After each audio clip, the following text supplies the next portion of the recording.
We're paying single mothers more money not to have a man in the house than to have that married man in the house. Why do you think they're doing that? Because they want to exercise power, dominion, control, and punishment. Yeah, right? because if the man's not controlling the house, Uncle something Sam else is. Yeah. Uncle Sam is, Yep. right? So the woman's saying, I'd rather be married to Uncle Sam because he's writing me a bigger check than whatever you are. And so that allows Uncle Sam to exercise more power over the household than the real Sam who was actually in there who got booted because the woman had more of an incentive to collect the check from the government than she did from actually being a member of a stable married household. And that's exactly why fatherlessness has gone up dramatically over the last 6 decades, because you get what you actually pay for in this country. Now 25% of kids are born into a household without a father in that house. In a certain sense, it's not surprising. You get what you pay for. That's what we're paying for, and therefore that's what we're getting. That's the real mission modern women are fighting for.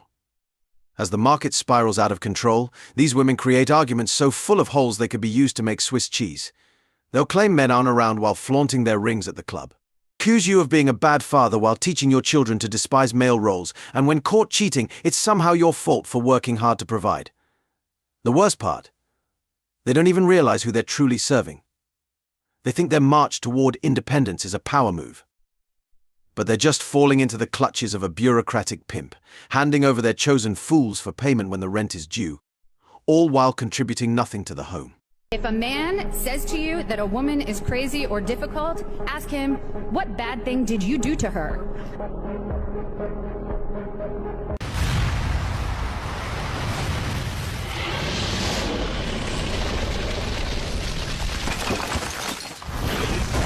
The thought apocalypse is upon us, gentlemen. Women in the West are so steeped in proud thought rhetoric that it's akin to a nuclear meltdown. Treat it with the same caution. Everywhere you look, everyday men are bombarded with illogical and unreasonable expectations. They're punished for following their instincts and striving to be the best they can be. From body count to the catastrophic financial burdens of marriage. All reasonable men are steering clear of the dating pool due to the overwhelming risks. Unfortunately, the society you were born into has been duped by lies. It's an attack coming from all directions, and many are acting swiftly to escape the crumbling edifice that feminism has constructed.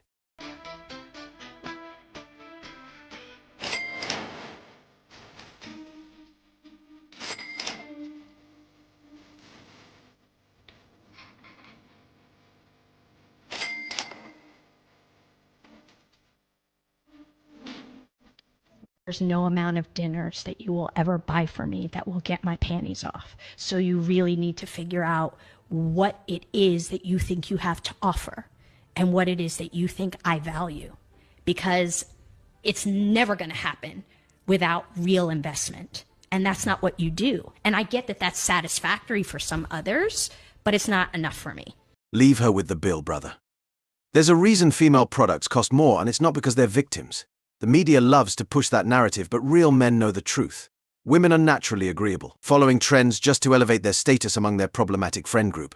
When you're shelling out for that overpriced product, it's not because she needs it, it's because Tiffany down the street said it's the latest must-have. Men trapped in marriages know this all too well. They rack up debt for cars they can't afford and clutter their homes with laugh, love nonsense and appliances that gather dust after one use. They see it as a sacrifice for the family and blame you when foreclosure looms. Men can thrive on very little. Our capacity for hardship far exceeds that of women. Look at the average 23-year-old single guy's apartment: a lawn chair, but a bed and a laptop on a bargain workstation. It's not because guys lack taste, but because we're focused on long-term goals, understanding that temporary sacrifices pave the way to a stable future. You can never ever be a high-value man if your partner or your woman is accessible and available to other men, because your entire respect comes from the woman you choose to mother your children. If you choose loosely and you choose a woman that you would be upset if your daughter grew up to be like, how can you be a high-value man if you can't make high-value choices? If you can't select women properly, how can you claim to be a high-value man simply because you made 6 figures last year? You made 6 figures and you've invested it into a home. High-value men have high-value standards. Your values have to be high in order to be high value, not your bank balance. Because if you're authentically proud of her, you can't wait to have a daughter that acts exactly like her. But if you are just proud of her when you walk into a room and people stare, and then people are like, wow, but then privately she treats you badly, or privately you don't know if you can trust her or not, but publicly you feel really proud, that's a fake ego boost, and that is not high value selection. I really do believe that modern feminism encourages male absence. It encourages it because it's it's become toxic. They use terms like toxic masculinity, right? And I say to myself, all of their examples of the idea of what it means to be a man now is toxic. They think, oh, this is a man. Masculinity is wrong. There's something inherently wrong with being a masculine man. And to me, I always say that it was toxic masculinity that saved me. You know, I had a healthy fear of my grandfather. Nobody played around with my grandfather. We still don't play around with my grandfather, you know, and it's just, there's a certain level of respect when you're in his home. There are rules. And because I had that healthy fear, I was, I guess, more responsive to that sort of authority when I had to go out in real life. You know, I believed in structure. And yet this version of feminism today, we have women that are basically promoting men should act like women, right? And women should act like men. There's all of this confusion. You can pick your gender, you can do what you want. And ultimately what I think it's doing is feeding into this idea of a breakdown of the family. The rise in body count and the decline of traditional values have made the honorable woman a critically endangered species in the West. If you choose to date in the West, you're likely to end up like many others, drunk on the social sauce alone, destitute, and on a steady course towards socially approved poverty. Let's illustrate this with a story. Years ago, I had a friend who had just graduated college. He had everything going for him: a successful background, a fat wallet, and plenty of time. One night, after a rough breakup, he went out to the club to find an easy lay. When we asked how it went, expecting he'd just got it out of his system, he seemed like a different person. His fear of being single drove him to commit to a girl he barely knew, and he started dedicating all his time to what we soon realized was a 6 at best. As his friends, we tried to bring him back to reality, but he was so entangled that he couldn't see the truth. He stopped going out on weekends, started cracking jokes about his old ball and chain, but we knew this was the death of a friend and the birth of a Western soy boy. Despite all the red flags, he proposed to her. We moved on with our lives, focusing on our goals and independence. Eventually, we heard through the grapevine that he felt trapped in an unhappy marriage, struggling to preserve a shred of masculinity while avoiding a costly divorce. Meanwhile, our MGTOW lives were full of adventure and fun, while he was stuck in a hell he could have easily avoided. In the battle for masculine sovereignty, it's crucial to look ahead. The soy boy cooks are inevitable casualties in the feminist assault, and they have no one to blame but themselves. If there's anything to learn from this story, it's that the modern woman is like a black hole. She'll consume everything around her, leaving nothing but ashes, all in the pursuit of controlling the little that remains. I'm a very freaky girl. I get it from my mama. What the fuck you just say, look? I'm a very freaky girl. I get it from my mama. You don't get shit from me. Very freaky girl. I don't do no shit. Nobody fucking hum. Why you got 5 kids? Cause I'm a... Good job, Mum. You've just set up your daughter for a future with a body count that could fill a World Cup stadium. This is another example of how Western women fail to recognize the value of present and attentive men, by rejecting the value that these men bring. These so-called parents are creating a new generation of 304s trapped in a cycle of single motherhood that's become all too common in the West. It's no surprise that this girl will ride the carousel at the first chance she gets, hopping from one bed to another, using her increasingly weathered oven to churn out a child support machine that funds her crumbling house and drugstore makeup routine. As she enters her 30s, she'll adopt the same cynicism as her own bitter matriarch, sitting on her worn-out couch, lamenting how the mythical patriarchy somehow manipulated her into becoming a homewrecker with the moral integrity of a snake oil salesman. But here's the silver lining: anyone tuned into this channel knows this story all too well. We understand that these self-righteous social justice warriors are best left to their own devices. Their movement is like a beast in your living room. Ignore and withhold sustenance, and it will eventually devour itself. Progressives label this as apathy, but hardworking men know it's the only way to get back on track. Instead of wasting time on a thought looking for an early government-approved payday, we'll be stacking bills in peaceful solitude. This is the way, the only way.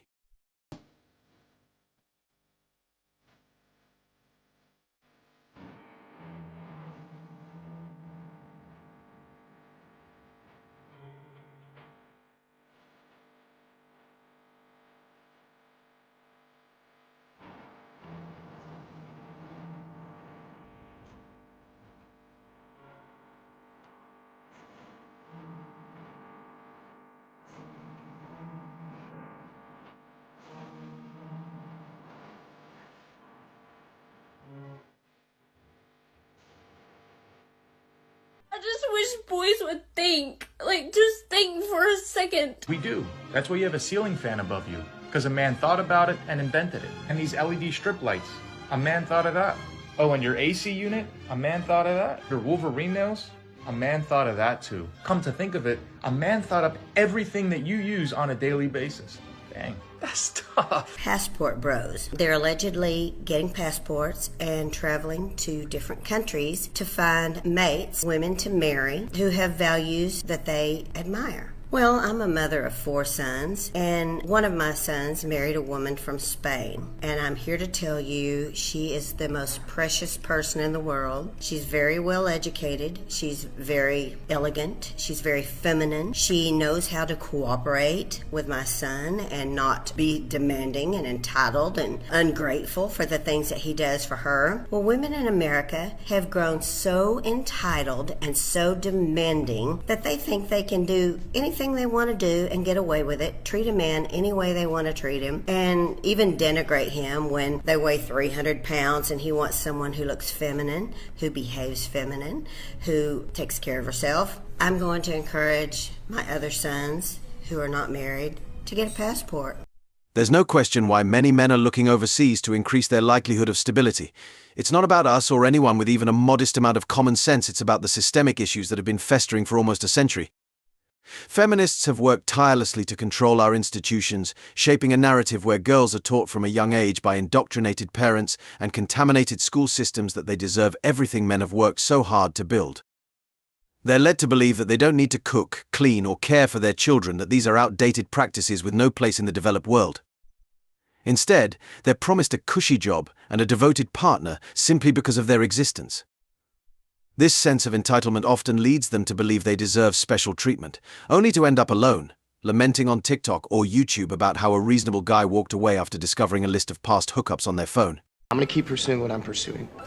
And because I'm doing that, it's going to take up more and more of my time, and I'm not going to be able to spend as much time with you. And even when I do spend time with you, I'm going to be thinking about drumming.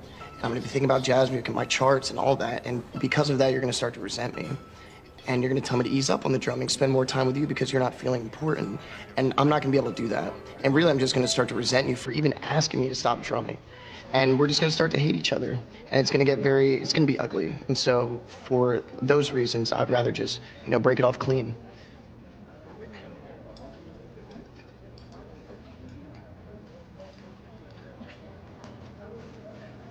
Because I want to be great. And you're not. I want to be one of the greats. And I would stop you from doing that. Yeah. Do you accept the fact that you have no skill and maybe lack a lot of intelligence, which is why you had to go down that path? That is not why I had to go down that path. I have a degree. A degree in what? Philosophy. Let me ask you, okay, that's a good point. You could have become a very well-respected lawyer, had a good career. What do you think your kids are going to think when they said, oh, my mom had 2 options? They could have been a philosopher and a lawyer who made a lot of money, but they decided to be an online for 2 years, and then when they got ugly, now nobody wants to hire them anymore because they ruined their name and their reputation.